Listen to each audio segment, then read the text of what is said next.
So why would it be so important that music match and even contribute to the subjective experience that people have on psychedelics? And here we should probably take a couple of moments and just talk about what those subjective experiences are like. So for people that haven't done psilocybin or any psychedelics, it's a little hard to describe, but one way to describe it is that there's a lot of so-called perceptual blending. So for instance, people in the eye mask will report seeing some geometric shapes and colors, but perhaps the music they're listening to will then start to change the intensity or the movement of whatever it is that they're seeing, hallucinating inside of the eye mask in ways that are linked. This is referred to as synesthesia, or the merging of different senses that are not ordinarily merged. In addition, people under the influence of psilocybin, or other psychedelics for that matter, often will report that their pattern of breathing becomes linked to the perceptions of things that they are hearing or seeing or feeling. So for instance, if they take a big deep breath in and then a long exhale out, they may find that during the long exhale out, that the notes of music that they're hearing in those moments are also drawn out for the duration of the breath, and they'll inhale, and that they're getting at least what they perceive as control over the music, which of course they are not actually controlling, by using their breath. And that perhaps their visual perceptions are also being merged with that. So those are just a couple of examples of how perceptual blending, aka synesthesia, can occur while under the influence of psilocybin. And this really is highly individual from one person to the next. Some people, for instance, will find that if they take their fingertips and rub them across the couch or the chair that they happen to be lying down or sitting on, that they will experience a change in the music. Maybe even if they move their hand up, they hear an increase in frequency of sound. They move their hand down, they hear a decrease in frequency of sound, and that all of this is linked to their emotional state at the same time, and vice versa. Okay, so we're talking about a lot of perceptual and emotional blending and some sense of control over one's perceptions and emotions in a way that's very unordinary, even extraordinary. We can step back from all of this very subjective description of the psychedelic journey and ask, what is going on that would allow these sorts of things to occur? And there you are already equipped with an understanding of the cell biology and the chemistry that makes all of this possible. And that is that when psilocybin is ingested and then converted to psilocin, and it's the psilocin that crosses the blood-brain barrier, and then even though psilocin looks a lot like serotonin, psilocin has this incredible ability to predominantly activate the serotonin 2A receptor. Well, we can understand much of what's happening at a subjective level during the psychedelic journey, even right down to the sorts of emotions and perceptual blending, the synesthesia. We can understand a lot of that by understanding where the serotonin 2A receptors are expressed on neurons and what those particular neurons are doing. And the simplest way to describe this is that there's a category of neurons that we call pyramidal neurons. Pyramidal neurons are found lots of places in the brain, but they're called pyramidal neurons because they're sort of shaped like a pyramid. They have a cell body, which is the part of the cell that has the DNA in it, and a lot of other important things like the organelles, mitochondria, et cetera. And then they also have what are called dendrites. Dendrites are the little branches or processes that reach out both from the bottom of these cells, and then these pyramidal cells are interesting because they also grow a branch up into layers of neural tissue above them. And they have what's called an apical branch. That's the part that grows up. And then they fan out at the top. And that fanning out at the top allows them to communicate with other neurons in their environment. Okay, so if you're not getting a good picture of this in your mind from my description, I apologize. But simply think about putting your arms out to the side. And by doing that, you're able to interact with things that are some distance from your body. Sort of an obvious thing in that case. These cells are effectively doing the same thing by extending little processes out into layers above them and to the sides.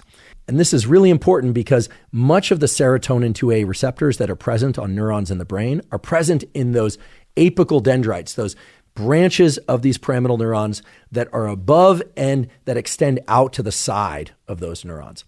And so when somebody is under the influence of psilocybin, that means that psilocin has bound to the receptors on those apical dendrites, and it's increasing lateral communication across brain areas. In fact, this is perhaps one of the most well-documented effects of psilocybin and other psychedelics, which is that there's a shift from the brain being more modular, meaning more segmented, like auditory neurons are communicating electrically and chemically largely with other auditory neurons. Of course, they'll communicate with other types of neurons too, right? When I hear something off to my right, like a snap of the fingers off to the right, I'll turn my head, and my ability to do that depends on my auditory neurons being linked up with things like my motor system and my visual system.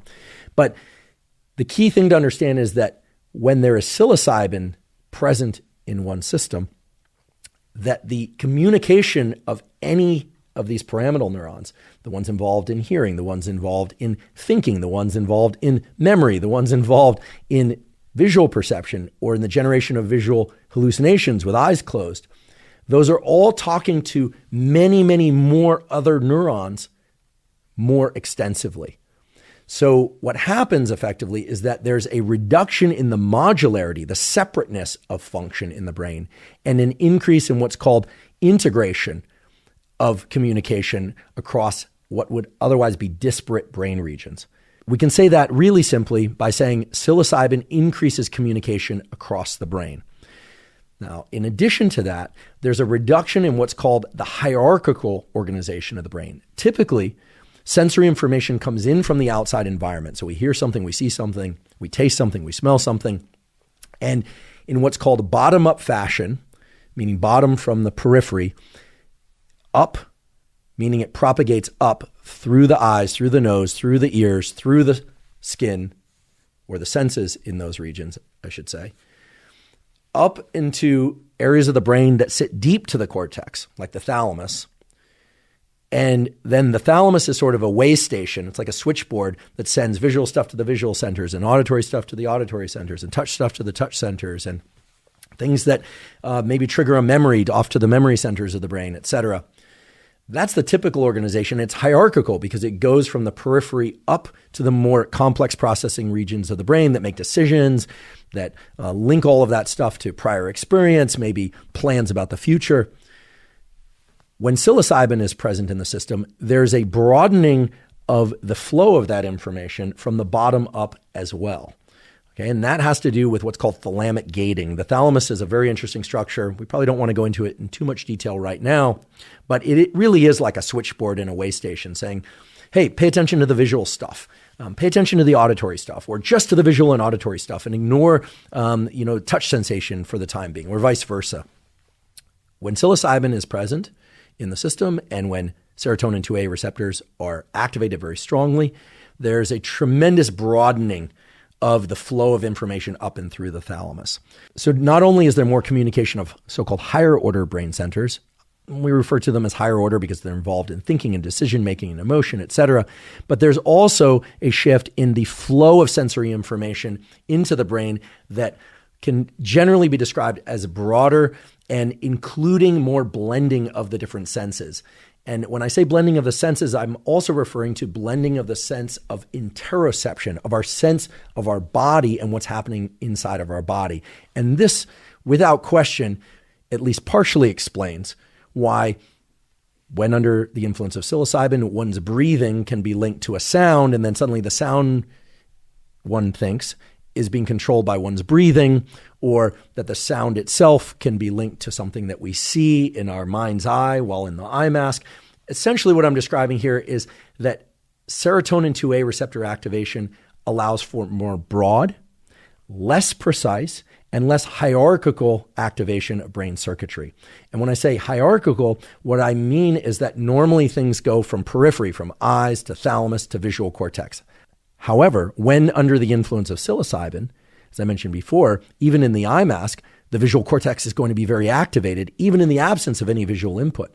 So then, if one hears a sound, perhaps from music, a particular motif or voice, and that's linked to a particular emotional state, that is now being blended with visual phenomenon occurring within the brain that have no external stimulus. And so while the patterns of activation in the brain while under the influence of psilocybin aren't random, they are far less channeled, far less modular, and far less hierarchical than would ever be the case when not under the influence of psilocybin.